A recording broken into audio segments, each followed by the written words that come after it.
नमस्कार, मैं हूं आपके साथ अंकिता पाल। ब्रीडिंग की शुरुआत करते हैं। एम्स में चल रहे कैंसर सोशल अवेयरनेस प्रोग्राम में उत्तराखंड के राज्यपाल गुरमीत सिंह शामिल हुए हैं। साथ ही किताब आशा और उपचार का विमोचन भी किया गया। मौके पर राज्यपाल ने कहा कि देश में लगातार एम्स की संख्या बढ़ने से आयुष्मान कार्ड के कारण रोगियों का इलाज कराना अब और ज्यादा आसान हो गया है। यूरोलॉजी विभाग ने कैंसर के 500 मरीजों को ठीक कर नया रिकॉर्ड बनाया है।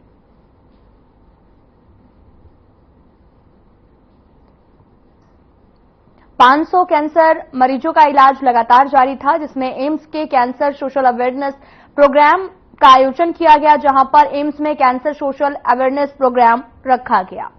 आयुष्मान कार्ड से इलाज में काफी ज्यादा आसानी लोगों को मिली है और साथ ही इस प्रोग्राम के माध्यम से आयुष्मान कार्ड से इलाज को लेकर बातचीत की गई और उन्होंने कहा कि लगातार कैंसर की अवेयरनेस लोगों तक ठीक पहुंच पा रही है और अभी तक 500 से भी ज्यादा कैंसर मरीजों का इलाज किया जा चुका है।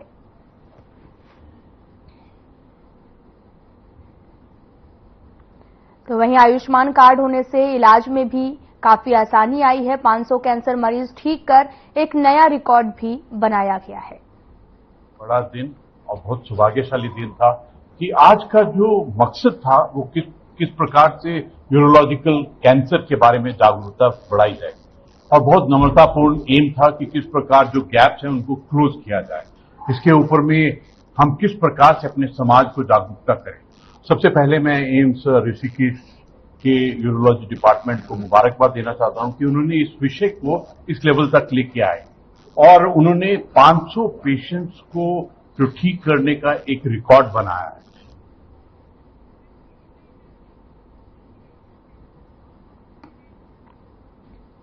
भारत सरकार के नीति आयोग ने शुक्रवार को एसडीजी 2023-24 की रिपोर्ट को जारी किया है।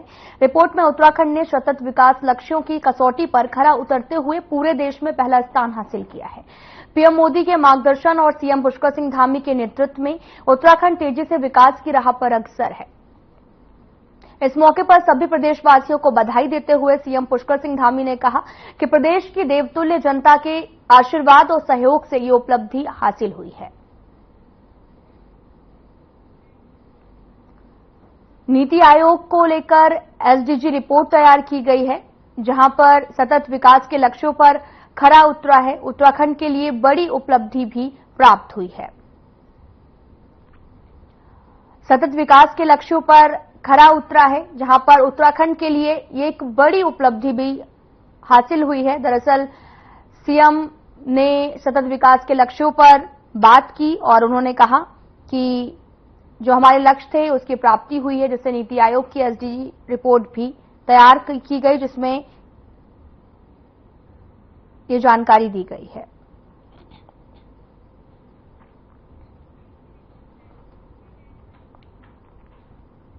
मुख्यमंत्री पुष्कर सिंह धामी की अध्यक्षता में मुख्यमंत्री आवास में अनुसूचित जनजाति अत्याचार निवारण अधिनियम 1989 के अंतर्गत गठित राज्य स्तरीय सतर्कता और अनुश्रवण समिति की बैठक आयोजित की गई है। इस बैठक का आयोजन 14 साल बाद किया गया है, जिसमें मुख्यमंत्री ने अधिकारियों को निर्देश दिए हैं इस बैठक का आयोजन हर 6 महीने में किया जाए। साथ ही आगामी बैठकों में एससी और एसटी आयोग के अध्यक्ष को भी विशेष सदस्य के रूप में आमंत्रित किया जाए। अनुसूचित जाति अनुसूचित जनजाति अधिनियम के अंतर्गत लंबित मामलों का समयबद्धता से निस्तारण हो, इसके लिए न्यायालयों में भी नियमित पैरवी की जाए। शिकायतें प्राप्त होने पर एफआईआर की कार्रवाई तत्काल की जाए और पुलिस द्वारा विवेचना तेजी से की जाए। अधिक समय से लंबित मामलों पर मिशन मोड पर निस्तारण किया जाए। ये सुनिश्चित किया जाए कि पीड़ितों को अनुमान्य सहायता राशि जो है वो यथाशीघ्र मिल सके।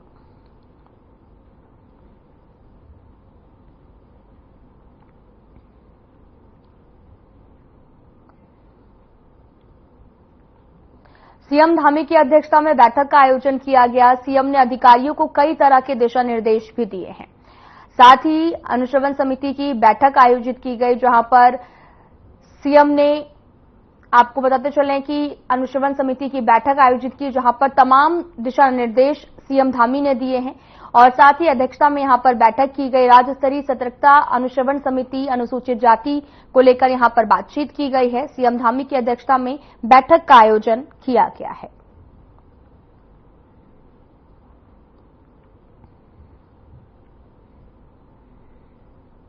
अनुश्रवण समिति की बैठक का आयोजन किया गया।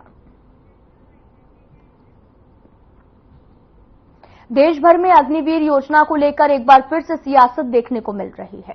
देहरादून बीजेपी प्रदेश मुख्यालय में उत्तराखंड सैनिक कल्याण मंत्री गणेश जोशी ने प्रेस कॉन्फ्रेंस की है, जिसमें उन्होंने कांग्रेस पर निशाना साधा है। सैनिक कल्याण मंत्री का कहना है कि कांग्रेस नेता राहुल गांधी अग्निवीर योजना का दुष्प्रचार कर रहे हैं। जनता कांग्रेस की नीतियों को समझ गई है और साथ ही उन्होंने ये भी कहा कि उनके बहकावे में नहीं आने वाली है। उनसे विवाह किया जाता था, उनकी हत्या तक कर दी जाती थी। उसको काम किया तो पुष्कर सिंह धामी सरकार ने किया। और लैंड जिहाद के खिलाफ अगर आपने देखा होगा, उन फैसलों का प्रभाव एक संदेश पूरे देश के अंदर है। यूसीसी लागू करने वाला देश का पहला राज्य उत्तराखंड है।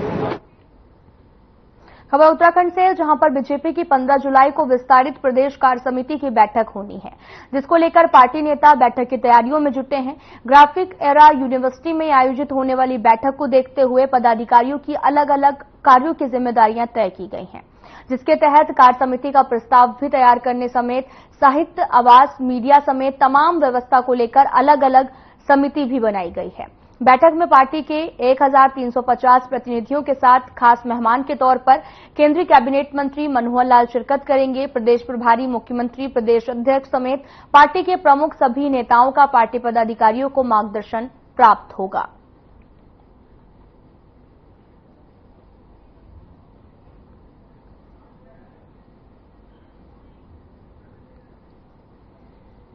भारतीय जनता पार्टी की 15 जून को विस्तारित प्रदेश कार्य समिति की बैठक आयोजित हो रही है और ये बैठक लोकसभा चुनाव के बाद बड़ी और महत्वपूर्ण बैठक होने जा रही है, जिसमें करीब हमारे 1350 से अधिक पदाधिकारी प्रदेश भर के इस बैठक में शामिल होने वाले हैं।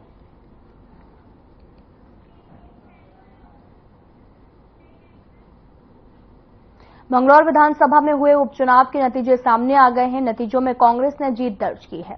हालांकि कांग्रेस सिर्फ 449 वोटों के अंतर से जीत सकी है, लेकिन इस जीत को लेकर कांग्रेस कार्यकर्ताओं में जश्न का माहौल है। आपको बताते चले कि आखिरी 4 चरणों में उलटफेर की संभावनाएं भी कांग्रेस की तरफ से जताई गई थी, लेकिन इन सभी के बीच में कांग्रेस के काजी निजामुद्दीन ने उपचुनाव में बाजी मारी है।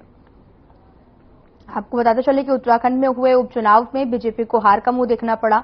दोनों सीटें बीजेपी के पार्टी के हाथ से निकल गई हैं। मंगलौर सीट पर फिर से बीजेपी का कभी कब्जा नहीं रहा, लेकिन बद्रीनाथ सीट कई मायनों में खास थी। चुनाव प्रचार में पूरी तरह से ताकत झोंकने के बावजूद भी बीजेपी को बद्रीनाथ सीट से हाथ धोना पड़ा है।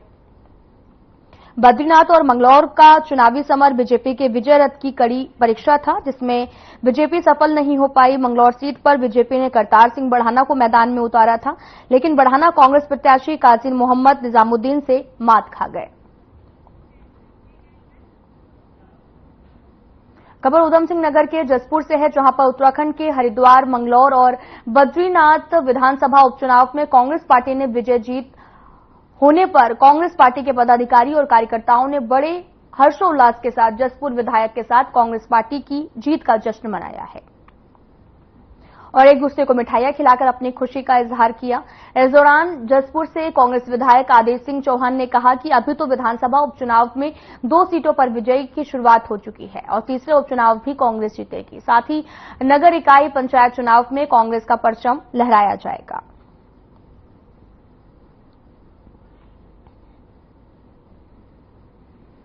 उत्तराखंड में मंगलौर सीट एक हमारे विधायक थे बसपा के, उनके निधन से खाली हुई थी, और बद्रीनाथ सीट क्योंकि जो कांग्रेस के विधायक थे उन्होंने इस्तीफा दिया था, दल बदल किया था, इसलिए खाली हुई। तो मंगलौर की जनता की जीत है और मंगलौर ने उत्तराखंड सरकार को एक आईना दिखाने का प्रयास किया, क्योंकि उन्होंने पूरा प्रशासन की जो गुंडागर्दी हो सकती थी वो की, लेकिन मंगलौर की जनता और कांग्रेस के लोगों ने वहां मतलब अपनी हिम्मत से खड़े रहे और कांग्रेस को विजय दिलाई। ये मंगलौर की जनता की जीत है और बद्रीनाथ से भी जीतने के करीब पहुंच चुके हैं। हल्द्वानी शहर के प्रतिष्ठित न्यूरोसर्जन डॉक्टर महेश शर्मा के खिलाफ एक महिला ने छेड़खानी और घर में घुसकर जान से मारने की धमकी का मुकदमा दर्ज कराया है। डॉक्टर महेश शर्मा मुखानी स्थित विवेकानंद हॉस्पिटल के मालिक हैं, जिनके ऊपर महिला ने छेड़छाड़ और जान से मारने की धमकी का आरोप लगाते हुए मुकदमा दर्ज किया है। पुलिस अब पूरे मामले की जांच में जुट गई है। वहीं एसपी सिटी प्रकाश चंद्र ने बताया कि फिलहाल मामले की जांच लगातार जारी है। एक महिला द्वारा डॉक्टर महेश शर्मा के खिलाफ छेड़खानी और जान से मारने की धमकी देने का आरोप है, जिस पर थाना मुखानी ने एफआईआर दर्ज की। ये चूंकि ये पुराना मामला है, नए कानून लागू होने से पहले, तो ये आईपीसी में दर्ज है। 354, 506, 452 में दर्ज है आईपीसी। हाँ, पुलिस इसमें इन्वेस्टिगेशन शुरू कर दी।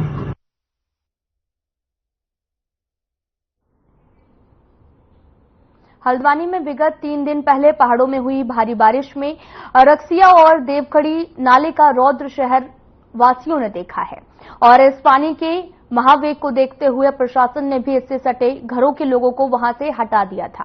लेकिन इसी इलाके में रहने वाले आकाश नामक युवक इस पानी के तेज बहाव की चपेट में आ गए, जहां 3 दिनों बाद भी आकाश की कोई भी जानकारी नहीं मिल पाई है। बताया यह भी जा रहा कि युवक बरेली का रहने वाला है। हल्द्वानी में एक स्थानीय पेट्रोल पंप में काम करता था, जो ड्यूटी से घर लौट रहा था। वहीं मोटरसाइकिल में सवार आकाश तेज बहाव की चपेट में आकर मोटरसाइकिल समेत बह गया है। बहाव कम होने का लगभग 200 मीटर आगे आकाश की मोटरसाइकिल तो मिल गई, लेकिन आकाश का कोई भी पता नहीं चला है, जिसको लेकर प्रशासन संभावित स्थानों पर नहर का पानी रुकवाकर एसडीआरएफ की टीम के साथ में सर्च अभियान भी चलाया जा रहा है।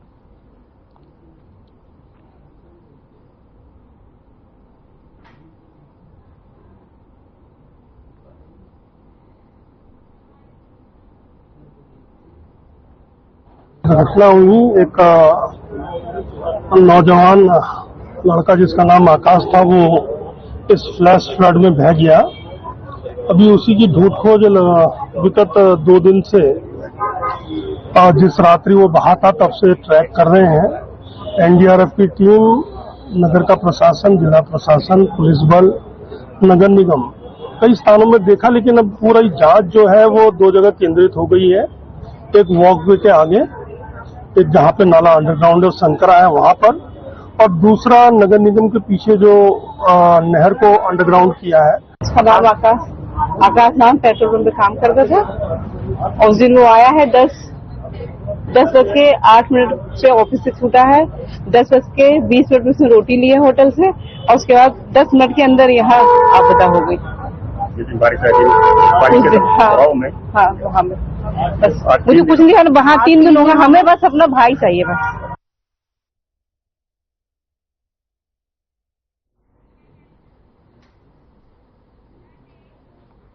आईटीआई थाना क्षेत्र में देर रात में एक डंपर अनियंत्रित होकर बहला नदी में जाकर गिरा। हादसे के बाद में डंपर चालक ने बमुश्किल अपनी जान बचाई है। डंपर चालक को इलाज के लिए अस्पताल में भर्ती करवाया गया। डंपर मालिक ने भी बताया कि डंपर चालक युवक काशीपुर में से डंपर लेकर कुंडेश्वरी स्थित स्टोन क्रशर जा रहा था, उसी दौरान ये हादसा हो गया है।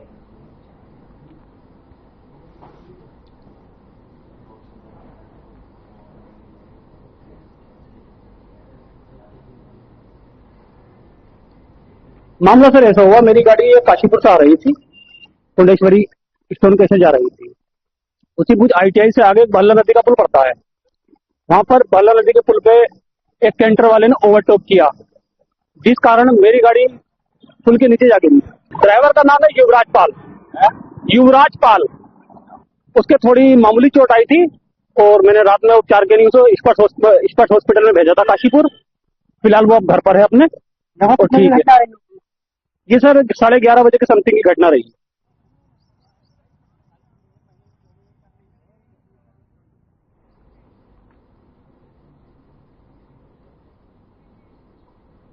फिलहाल यहां रुकते हैं एक छोटे से ब्रेक के लिए।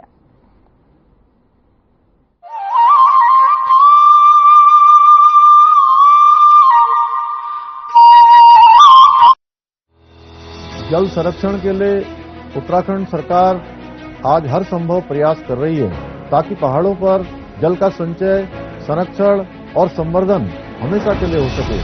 जो हमारे स्रोत जो सूख गए हैं, जो नदियां हैं, जो पुराने हमारे जल स्रोत हैं, उनको पुनर्जीवित करने का एक अभियान सरकार ने लिया है। लेकिन ये काम तभी पूरा होगा जब उसमें जन जन का सहयोग होगा। इसलिए हम सबको इसमें अपना योगदान देना होगा। देवभूमि उत्तराखंड, जिसकी नदियां और जल स्रोत हमेशा से ही देश की प्यास बुझा रहे हैं, इन जल स्रोतों को बचाना हम सबकी जिम्मेदारी है। आइए अपनी नदियों और तालाबों को प्रदूषित होने से बचाने और पानी को संरक्षित करने का संकल्प लें। प्लास्टिक कचरा न फेंके, न ही किसी को फेंकने दे। पुराने तालाबों को बचाएं। इसके साथ साथ रोजमर्रा के जीवन में पानी की हर बूंद को बचाएं, क्योंकि यही है जल संरक्षण का आधार। हमारी छोटी कोशिशें लाएंगी बड़े बदलाव। जैसे कि नल खुला न छोड़ें। अगर कोई नल टपक रहा है तो उसे तुरंत ठीक कराएं, चाहे किचन हो या बाथरूम। बेवजह पानी न बहाएं। जब जरूरत ना हो तो नल बंद कर दें। नहाते समय शावर की जगह बाल्टी का प्रयोग करें। साफ सफाई में पानी को व्यर्थ न बहाएं। बाल्टी और कपड़े से सफाई भी अच्छी होगी और पानी भी बचेगा। सिंचाई के दौरान पानी का प्रयोग समझदारी से करें। पौधों को जरूरत से अधिक पानी न दें, इससे खेती भी बेहतर होगी। रेन वाटर हार्वेस्टिंग को अपनाएं, पेड़ पौधे लगाएं। अपनी ये जिम्मेदारी निभाएंगे ना आप? मैं देश के हर उस नागरिक से कहूंगा जो पानी की प्रचुरता में रहते हैं, मेरा उनसे आग्रह है कि आपको पानी बचाने के ज्यादा प्रयास करने चाहिए और निश्चित तौर पर इसके लिए लोगों को अपनी आदतें भी बदलनी होगी। पानी का उपयोग हमें प्रसाद की तरह करना चाहिए। पानी को बचाएं, भविष्य को सजाएं।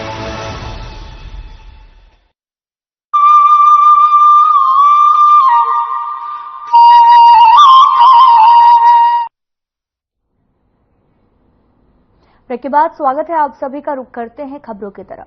विद्या मंदिर इंटर कॉलेज में पौधारोपण किया गया। प्रधानाचार्य उमाकांत पंत ने शुभारंभ किया है। इस दौरान स्कूल के छात्रों ने फलदार और औषधि पौधे लगाकर उनका ख्याल रखने का भी संकल्प लिया। इस मौके पर प्रधानाचार्य ने छात्रों को कहा कि सबको अपने जन्मदिन पर एक पौधा जरूर लगाना चाहिए। मीडिया प्रभारी नरेंद्र खुराना ने बताया कि छात्रों ने 100 से भी अधिक पौधे लगाए हैं।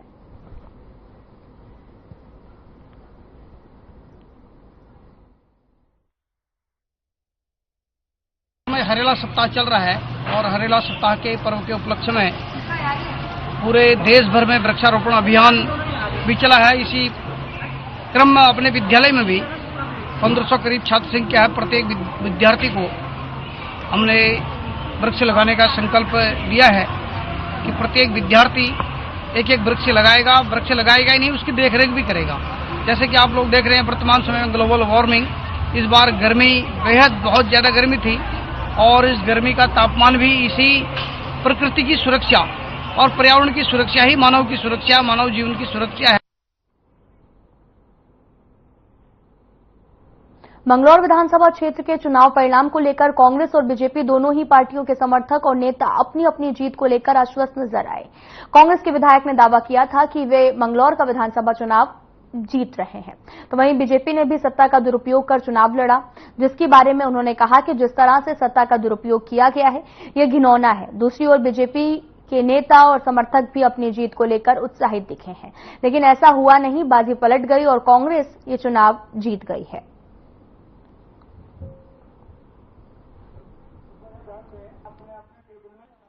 देखिए, सब आत्मविश्वासी होते हैं, हम भी हैं और हम तो ऐसे भी कांग्रेसी हैं। हम तो विश्वास से हमेशा भरे ही रहते हैं। सब भाई लोग हैं, इनके चेहरे की हाव भाव देखिए, खुशियां देखिए। निश्चित रूप से मुद्दे लाख बुरा चाहे तो क्या होता है, वही होता है जो मंजूर है खुदा होता है। और मेरा खुदा इनका भगवान एक है। फिर बोल रहा हूं, मेरा खुदा इनका भगवान एक है।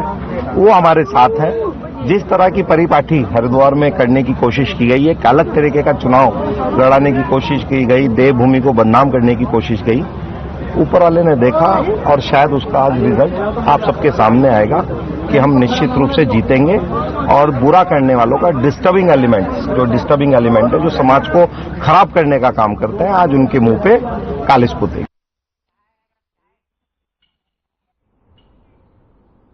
कांवड़ मेले के लिए इस बार सरकार ने 3 करोड़ रुपए का बजट जारी किया है। सरकार और प्रशासन जोर शोर से कांवड़ मेले की तैयारियों में जुटे हुए हैं। इसको लेकर भी सीएम पुष्कर सिंह धामी ने हरिद्वार के सीएसआर भवन में अधिकारियों के साथ कांवड़ मेले की तैयारियों को लेकर बैठक की है। कांवड़ मेले में बिजली, पानी, सड़क सुरक्षा से संबंधित जरूरी दिशा निर्देश दिए गए। सीएम धामी ने कहा कि पिछले साल के अनुभव से सीख लेते हुए इस बार कांवड़ मेले की व्यवस्थाओं में सुधार किया जाएगा।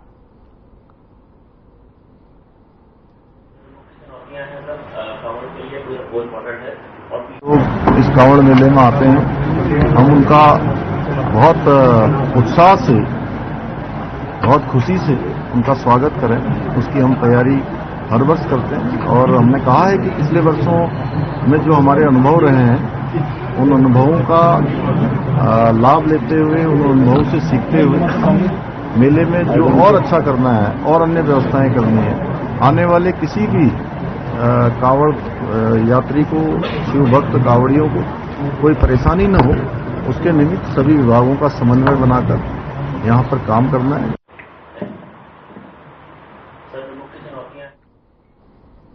पूरे देश में विकसित भारत की नई पहचान परिवार नियोजन हर दंपति के शान में विश्व जनसंख्या स्थिरीकरण पखवाड़ा हस्ताक्षर अभियान समस्त सरकारी चिकित्सालयों में शुभारंभ किया गया। जसपुर के सामुदायिक स्वास्थ्य चिकित्सालय में अधीक्षक डॉक्टर धीरेन्द्र मोहन सिंह गहलोत ने आशा वर्करों की एक बैठक साझा कर अभियान को सफलतापूर्वक बनाने के लिए चिकित्सालय के समस्त कर्मचारियों के साथ हस्ताक्षर अभियान की शुरुआत की है।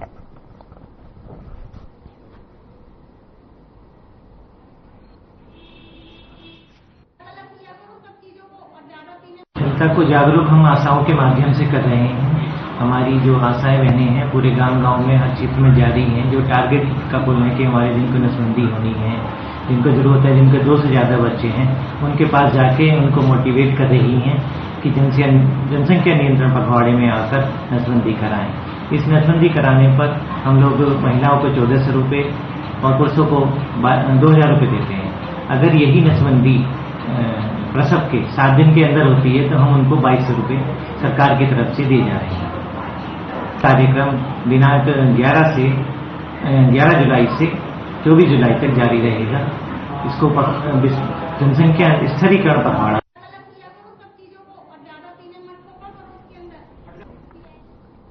लोकसभा चुनाव में प्रदेश की 5 सीटों पर मिली हार के कारणों की कांग्रेस समीक्षा करेगी। कांग्रेस के प्रदेश अध्यक्ष करण माहरा ने बताया कि हाईकमान की ओर से गठित फैक्ट फाइंडिंग कमेटी के सदस्य पूर्व सांसद पीएल पुनिया और सांसद रजनी पाटिल 18 से 20 जुलाई तक 3 दिवसीय उत्तराखंड का दौरा करेंगी। 20 जुलाई तक प्रदेश कांग्रेस नेताओं और पदाधिकारियों से बैठक कर फीडबैक लेंगे। साथ ही उन्होंने ये भी बताया कि कमेटी गढ़वाल, टिहरी, हरिद्वार, नैनीताल, अल्मोड़ा लोकसभा सीट में पार्टी के हार के कारणों की समीक्षा करेगी।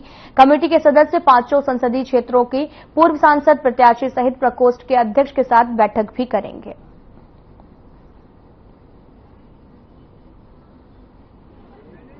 हमारी दूसरी सांसद महोदय यहां आ रही हैं। 19 तारीख को वो प्रातः 11:30 बजे से बैठकें लेंगी। 19 तारीख को पूरी शाम तक बैठक लेंगी। 20 तारीख को भी वो 18 तारीख को भी बैठक लेंगी और 20 तारीख को भी आधा दिन 2 बजे तक लगभग वो बैठक लेंगी। हर लोकसभा को हमने 2 से 3 घंटे का समय दिया है। वहां के कैंडिडेट्स, वहां के एमएलए जो कैंडिडेट्स रहे हैं, पूर्व मंत्री, पीसीसी मेंबर, एआईसीसी मेंबर, हमारे डीसीसी प्रेसिडेंट, ब्लॉक अध्यक्ष इत्यादि को बुलाया गया है। वो सभी उसमें प्रतिभाग करेंगे और अपनी अपनी बातें रहेंगी ताकि करेक्ट फीडबैक जो है दिल्ली तक जाए। और अच्छा है, इस तरीके की कार्रवाई होती रहनी चाहिए ताकि कार्यकर्ता और नेता मुस्तैद रहे। दिनेशपुर में पूर्व सैनिकों ने कठुआ में हुए आतंकी हमले में शहीद जवानों को श्रद्धांजलि दी है। कठुआ में आपको बताते चले कि उत्तराखंड के 5 जवान शहीद हुए थे, जिसको लेकर पूर्व सैनिकों ने श्रद्धांजलि सभा का आयोजन किया है। अखिल भारतीय पूर्व सैनिक सेवा परिषद के जिला अध्यक्ष नंदन सिंह कोश्यारी के नेतृत्व में चक्की मोड़ रामलीला मैदान में कैंडल जलाकर शहीद हुए जवानों को श्रद्धांजलि दी गई। श्रद्धांजलि सभा के दौरान वक्ताओं ने कहा कि आतंकियों की कायरतापूर्ण हरकत का सरकार को मुंहतोड़ जवाब देना चाहिए, क्योंकि आज हमारा देश पूरे विश्व में अपने झंडे गाड़ रहा है। हमारे देश का नाम पूरे विश्व में आज प्राथमिकता से लिया जा रहा है। बड़े बड़े कार्यक्रम होते हैं, हमें वहां पर ब्लू कारपेट दिया जाता है, जिससे कि पाकिस्तान बहुत बुरी तरह बौखलाया हुआ है। उसकी साफ साफ मानसिकता यहाँ दिखाई दे रही है कि वो अपने आतंकियों को यहाँ पर हमारे भारत में घुसेड़ता है और उसके बाद इस तरह की कायराना हरकत कराता है, जिससे हमारे देश का जवान हताहत हो रहा है। कहीं न कहीं मैं सरकार से मांग करता हूँ कि एक बार कम से कम इसका दमदार तरीके से मुंहतोड़ जवाब हमारे सैनिकों द्वारा उनको दिया जाए कि एक बार यहाँ दोबारा घुसपैठ करने से पहले 10 बार सोचे। एक और सर्जिकल स्ट्राइक की आवश्यकता है। सर्वप्रथम तो जैसा कि विदित है 8 जुलाई लगभग 3:30 बजे अपराह्न एक मैसेज आता है कि अमुक जगह पर कुछ उग्रवादी सक्रिय हैं। उस दौरान हमारी ये जाबाज सैनिक टोली वहाँ के लिए मार्च करती है और सर्च ऑपरेशन के दौरान बस से ग्रेनेड फेंक करके और जिस 1.5 टन में वो लोग हमारे जेसीओज, एनसीओज और जवान थे उसका टायर ब्रस्ट करके। फ्लास्फोर्ड में इतना ही। नमस्कार।